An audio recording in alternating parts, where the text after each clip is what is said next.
Bonjour.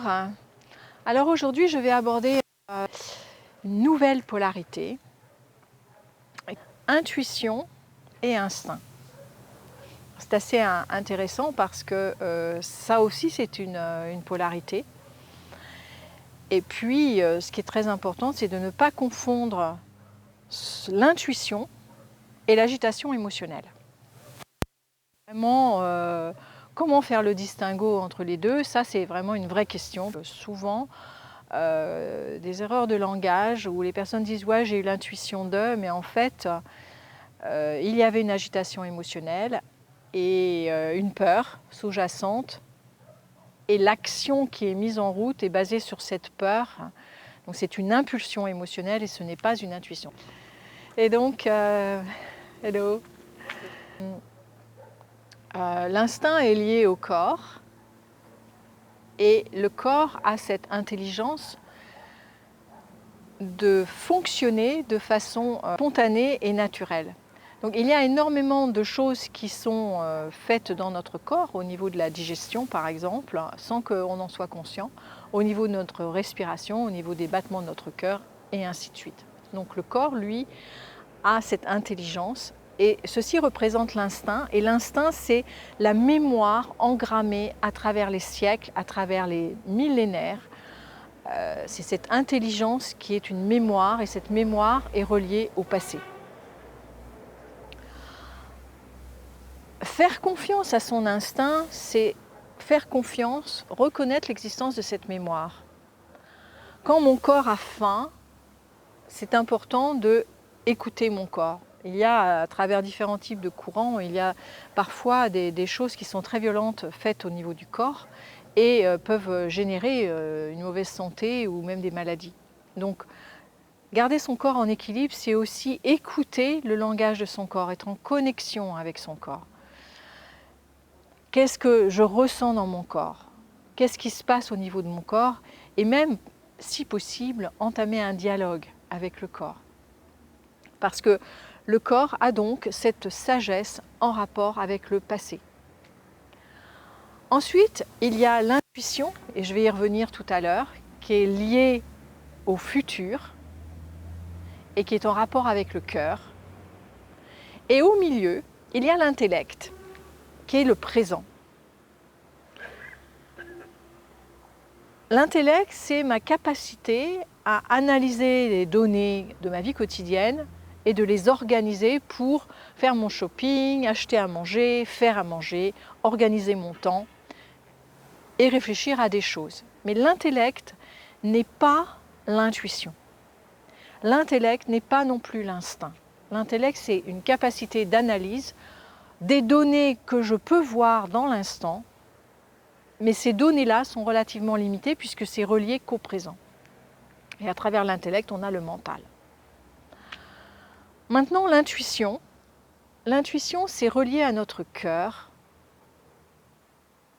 C'est relié à notre sagesse intérieure qui est basée également sur notre futur.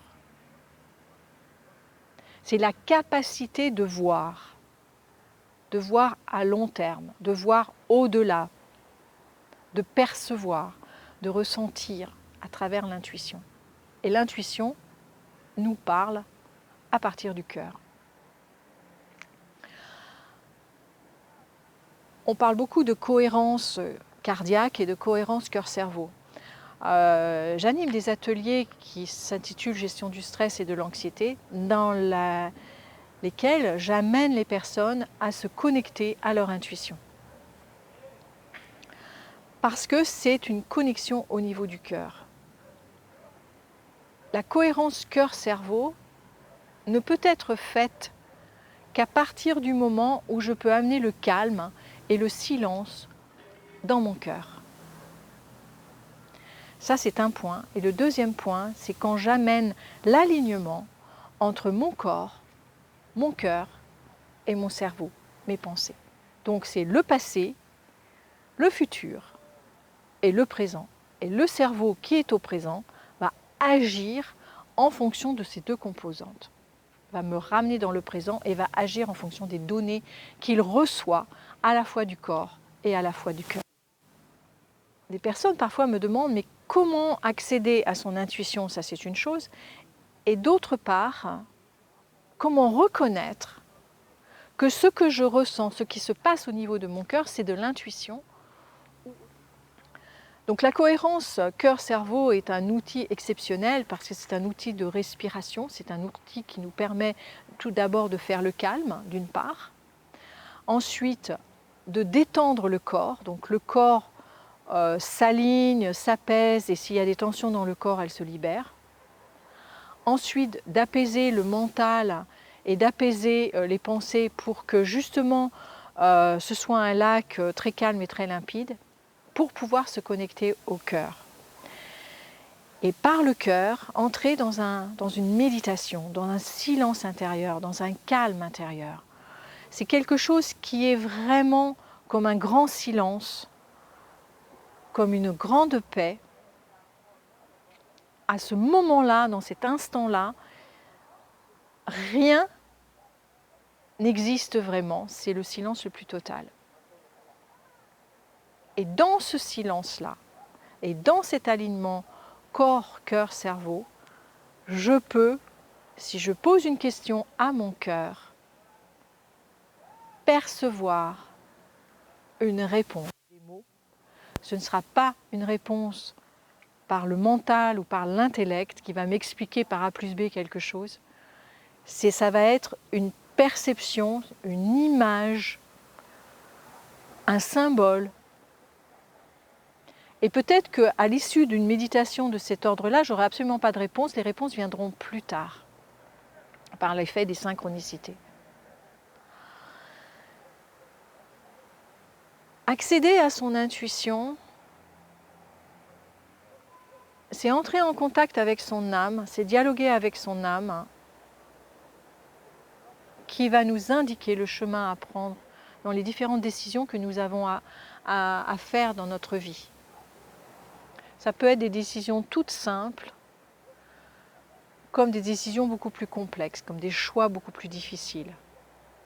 Lorsqu'on a des choix difficiles à faire, la meilleure manière de s'y prendre, c'est vraiment de faire le vide et de faire le calme total à l'intérieur de soi, de connecter bien son corps pour qu'il soit détendu et en paix de son côté pour qu'il fasse toutes ses fonctions, de prendre soin de son corps, que les pensées soient tranquilles et à ce moment-là, dans cette espèce de lac d'un grand calme, un peu comme un caillou que l'on jette dans l'eau, regardez les effets, les cercles. Donc je pose ma question quand je suis dans le calme. Et il va y avoir ces ondes. Et dans ces ondes, il va y avoir des messages. Encore une fois, ne pas s'attendre à des messages avec des mots logiques. L'intuition, c'est illogique. L'intuition, c'est immatériel. L'intuition, on ne sait pas d'où ça vient et ce n'est pas contrôlable. Il y a des fois, les gens ils disent « tiens, j'ai eu un flash ». L'intuition, c'est comme un flash. Ça apparaît d'un coup, les moments où on ne s'y attend pas. À partir du moment où j'entretiens cette dynamique de développer mon intuition, alors je peux commencer à entendre les messages qui viennent de mon cœur à n'importe quel moment dans ma vie. En ce qui me concerne, les messages me viennent par mon corps. Parce que l'intuition et l'instinct sont connectés. Ils sont reliés. L'intuition va, par exemple, se manifester par un oui dans ma vie.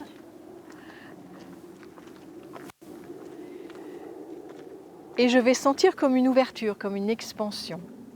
Quelque chose qui se détend, quelque chose qui se relâche. Ou bien lorsque je jette mon petit caillou dans l'eau, les ondes qui vont se propager, si ce sont des noms, il va peut-être y avoir un ressenti comme une contraction, comme une fermeture. Et ces messages-là, ils passent par le corps. Parce qu'il y a deux éléments dans notre vie qui ne mentent jamais, c'est le corps et le cœur. Le corps, il a son travail depuis le début des temps. On le voit chez les animaux, on les voit chez les plantes, on les voit dans tous les règnes. La matière fait son travail. Elle ne ment jamais. Elle sait ce qu'elle a à faire, elle ne se pose pas de questions, elle le fait. L'intuition qui est reliée à l'esprit, qui est reliée à l'immatériel, qui est reliée à la source de tout ce qui existe, à l'origine de tous les mondes, elle ne ment pas non plus, parce que si elle mentait, ça serait le chaos dans l'univers. Donc l'intuition, c'est la reliance à la source. Et ça se passe par le cœur. Quand l'intuition descend dans mon cœur, elle se manifeste dans mon corps et le message arrive dans mon corps. Quand ça arrive dans mon corps, je sais que ça ne ment pas. Je sais que c'est juste. Par contre, quand ça arrive dans ma tête avec des pensées bien logiques et bien rationnelles, là, je peux me dire, il y a eu un petit court-circuitage quelque part dans le rouage.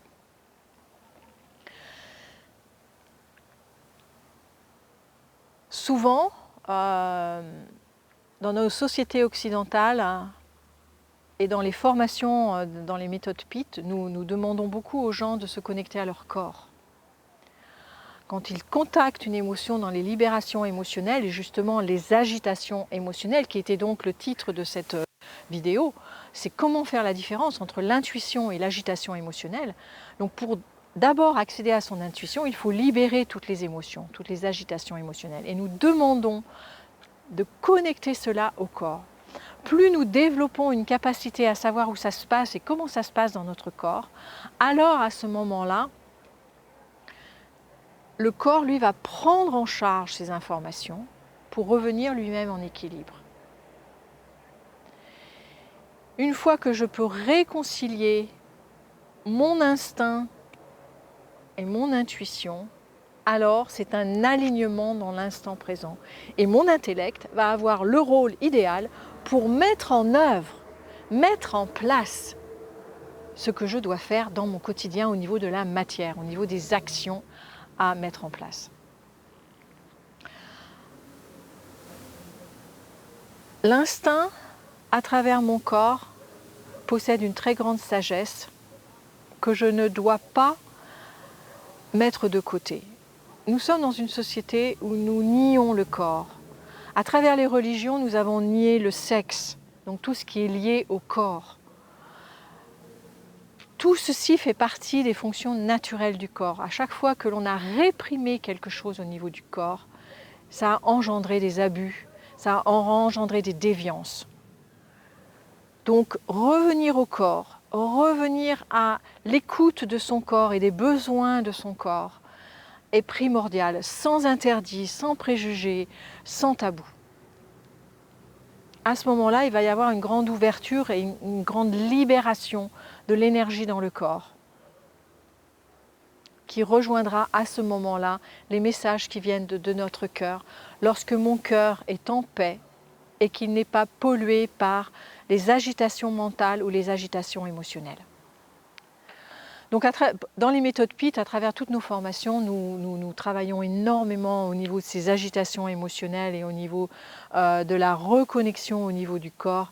Et dans la formation de gestion du stress et de l'anxiété, nous ouvrons la porte à l'intuition parce que plutôt que de choisir d'avoir une guidance extérieure via une personne physique, un être humain physique, même si c'est un maître de grande renommée, le meilleur guide est bien entendu nous-mêmes, à condition que notre guide intérieur, nous sachions l'écouter et nous sachions suivre ses instructions. Et dans le travail avec les polarités, bien entendu cela sous-entend que les deux pôles sont en équilibre. Et les deux pôles en équilibre, ça veut dire quoi? Ça veut dire que je ne suis pas attachée au résultat. Je ne cherche pas à orienter les choses d'un côté ou de l'autre. Cet équilibre me permet d'avoir ce recul et cet angle de vue qui est extrêmement large, où je peux contempler tous les possibles sans avoir aucune accroche sur un possible plutôt qu'un autre. Et quand je suis en équilibre et dans cette neutralité, à ce moment-là, je suis beaucoup plus proche de cet état d'unité intérieure, à partir duquel je peux poser un acte qui sera juste et aligné. Donc je vous remercie de m'avoir écouté pour cette vidéo et je vous dis à bientôt.